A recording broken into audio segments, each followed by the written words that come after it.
Hello दोस्तों, आप सभी का स्वागत है हमारे यूट्यूब चैनल में। तो दोस्तों, आप कैसे हो? आशा करते हैं कि आप अच्छे और स्वस्थ होंगे। तो दोस्तों, अभी शाम के 7 बज चुके हैं और आप सभी को हमारी तरफ से शुभ रात्रि। तो दोस्तों, अभी 7 बज चुके हैं और अभी हम जा रहे हैं बाबा साहब के जन्म महोत्सव में। तो दोस्तों, धर्मवीर भी हमारे साथ जाएगा और अभी खाना बन रहा है, माया जी खाना पकाएगी, उसके बाद में खाना खाकर जाएंगे। और दोस्तों, प्रोग्राम भी शुरू हो चुका है और 14 अप्रैल आज। और चलिए चलते हैं दोस्तों, मिलते हैं प्रोग्राम में।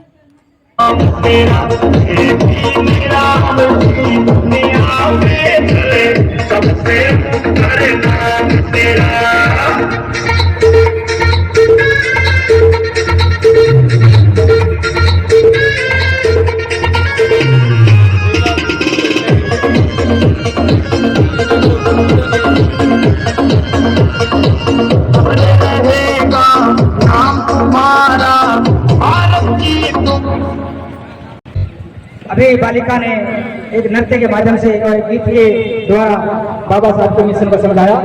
बहुत खूब, जोरदार तालियां। अगले वक्ता के रूप में मैं श्रीमान शौकरन जी एचएम महोदय से आग्रह करूंगा कि आप ये पायस यानी खीर बाद में खाएं, पहले अपने विचारों से हमें अवगत कराएं। श्रीमान शौकरन जी वर्मा, एचएम 8 SPP। आप बहुत ही अच्छे वक्ता और संचालक हैं, लेकिन यहाँ पुनः आग्रह है कि कम से कम शब्दों में हमें अपनी बात को संपन्न करना होगा और पूरी कहानी बाबा साहब के इर्द गिर्द ही घुमानी होगी। धन्यवाद। पेट बड़ा है लेकिन बंदिश लगा दी कि थोड़ा बोलना है, अखाड़ा कुछ ज्यादा था। चलिए, जय भीम साथियों। आज का जो ये प्रोग्राम रखा है, उन साथियों की जिंदा दिली को सलाम करते हुए मैं आप सबको बाबा साहब की 132वीं जयंती पर आप सभी को हार्दिक शुभकामनाएं देता हूं। साथियों, जब जब संसार में अंधकार छाया तो सूरज ने अपनी रोशनी की घेर करके उस अंधकार को दूर कर दिया। अधिक नहीं बोलना, इसलिए मैं कुछ ही शब्द बोल पाऊंगा। वैसे ही जब समाज में, इस देश में एक दलित व्यक्ति को एक स्वर्ण व्यक्ति के साथ बराबर बैठने का अधिकार नहीं था, जब महिलाओं को शिक्षा का अधिकार नहीं था, जब सभी लोगों को एक ही कुएं से पानी भरने की इजाजत नहीं थी, ऐसे समय में मध्य प्रदेश के महू जिले में जन्मे बाबा साहब भीमराव अम्बेडकर सूरज की एक किरण बनकर आए और संसार से इस अंधकार को दूर हटाया। जिस शख्सियत के पास 9 भाषाओं का ज्ञान था, 36 प्रकार की डिग्रियां थी, 5 PhD, कोलंबिया विश्वविद्यालय और लंदन विश्वविद्यालय, 2 देशों से जिनके पास PhD डिग्रियां थी।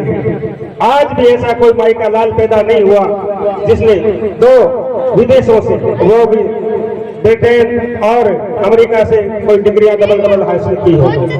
ऐसे थे हमारे माई के लाल अंबेडकर।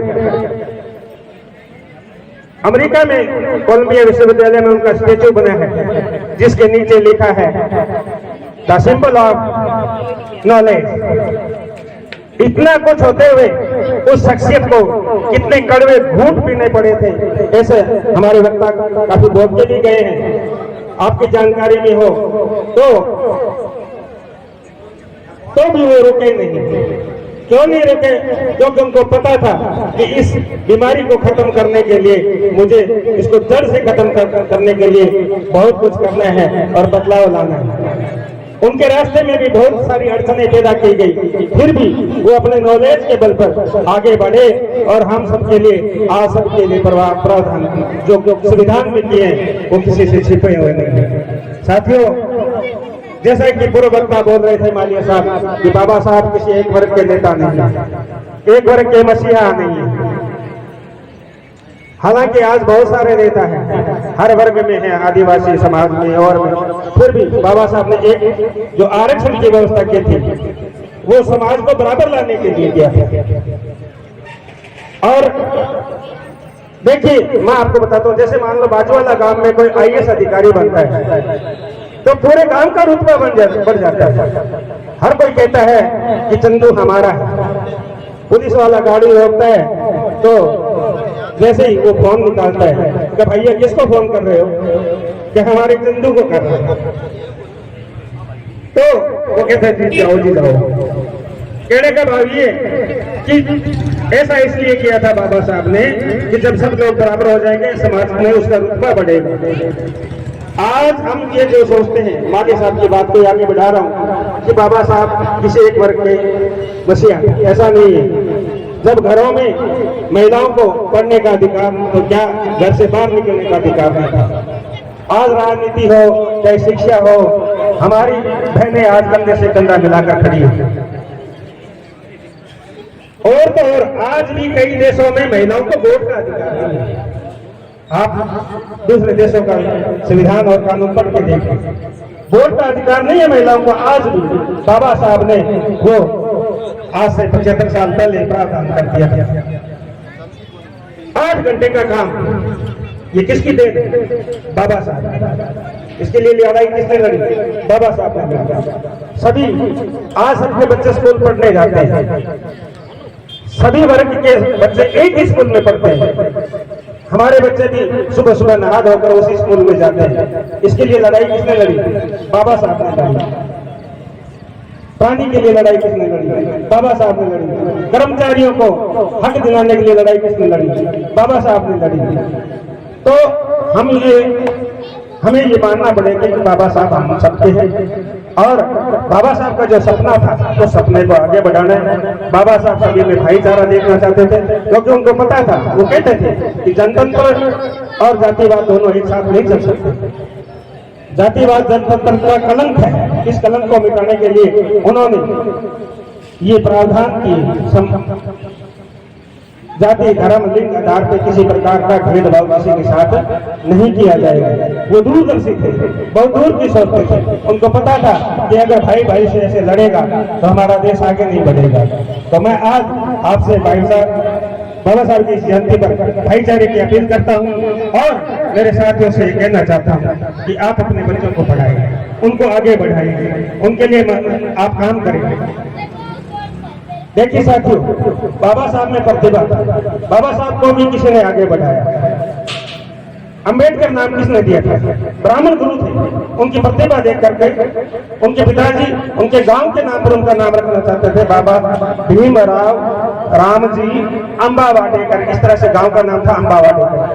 तो उन्होंने कहा कि ये नाम जो अंबा वाटेकर है हर कोई बोल नहीं पाएगा, इसलिए मैं मेरा नाम बैठा हूँ। उनके गुरु का नाम अम्बेडकर। तो उन्होंने ब्राह्मण गुरु थे, उन्होंने अपना नाम दिया क्योंकि उनको पहचान थी कि इसमें प्रतिभा है। इसी तरीके से बंबई के जब वो फर्ग्यूसन कॉलेज में वहां जब पढ़ते थे तब वो पार्क में बैठ के पढ़ा करते थे शाम को।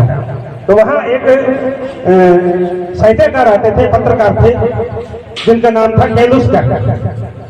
वो देखते कि एक बच्चा है रोजाना यहाँ आकर पढ़ता है पार्क में बैठ करके, इससे जरा बात तो करो। जब बात की तो उनको पता चला कि ये महार जाति का है और अछूत जाति का है।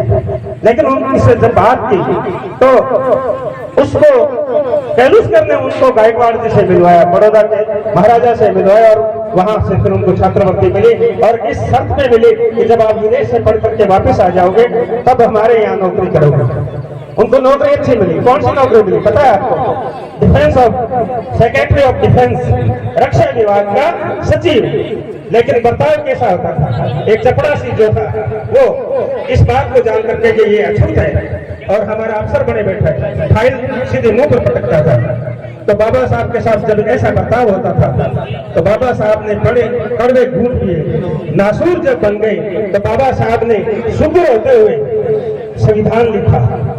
रात के 3-3 बजे तक बैठे रहते थे, अपना पैर पंखे से बांध करके कहीं मेरे को नींद ना आ जाए। क्योंकि बाकी जो 7 लोग थे वो धीरे धीरे सारे साथियों के साथ छोड़ गए थे, उनका साथ छोड़ गए थे। किसी ने कहा मेरी पत्नी बीमार है, किसी ने कहा कि मैं बाबा साहब के साथ काम नहीं कर सकता। इस तरह से फिर भी बाबा साहब ने एक ऐसा संविधान रच लिया जो दुनिया में मिसाल है। तो मैं साथियों ज्यादा नहीं बोलते हुए वक्त का ध्यान रखते हुए आप सभी से यही अपील करूंगा कि भाईचारा बनाए रखें और अपने बच्चों को आगे बढ़ाएं और उनके लिए जिस तरह से बाबा साहब का प्रतिभा को निखारने के लिए जैसे लोग आगे आए, हमें भी हमारे बच्चों की प्रतिभा को निखारने के लिए उनके सिटी के रूप में काम करना चाहिए, उनको आगे बढ़ाना चाहिए। क्योंकि बाबा साहब कहते थे जिस समाज में 10 डॉक्टर, 10 शिक्षक और 10 वकील हो जाएंगे वो समाज अपने आप आगे बढ़ जाएगा, उसको कोई फिर रोक नहीं सकता, वो अपने आप आगे बढ़ेगा। तो मैं अंत में इन 4 बहनों के साथ कि न मैं हिंदू न मैं मुसलमान, न हम हिंदू न हम मुसलमान, न हम सिख और ब्राह्मण हैं, न हम काजी न हम पुरोहित, न हम राम और रहीमन हैं, भेदभाव का काम नहीं यहाँ, सब में भाईचारा हो, मजहब प्यार हो मजहब हमारा, क्योंकि हम सब हैं इंसान, क्योंकि हम सब हैं इंसान। जय हिंद जय भारत। तो दोस्तों आप देख सकते हो हम प्रोग्राम देखकर आ चुके हैं घर, और अभी धर्मवीर उधर जाएगा सोने के लिए, और अभी आगे देख सकते हो सो रहे हैं मस्ती से, और मनीष अभी तक सोया नहीं है। तो दोस्तों 4 लगी है और अभी सोएंगे, करेंगे आराम। तो ठीक है दोस्तों, रखते हैं वीडियो को यहीं तक। आई होप कि दोस्तों वीडियो हमारा अच्छा लगा हो। अगर वीडियो अच्छा लगा हो तो वीडियो को लाइक, और चैनल में नए तो चैनल को भी सब्सक्राइब कर लें। तो ठीक है दोस्तों, मिलते हैं नेक्स्ट वीडियो में, तब तक के लिए बाय बाय, खुश रहें, खुशियाँ बांटें।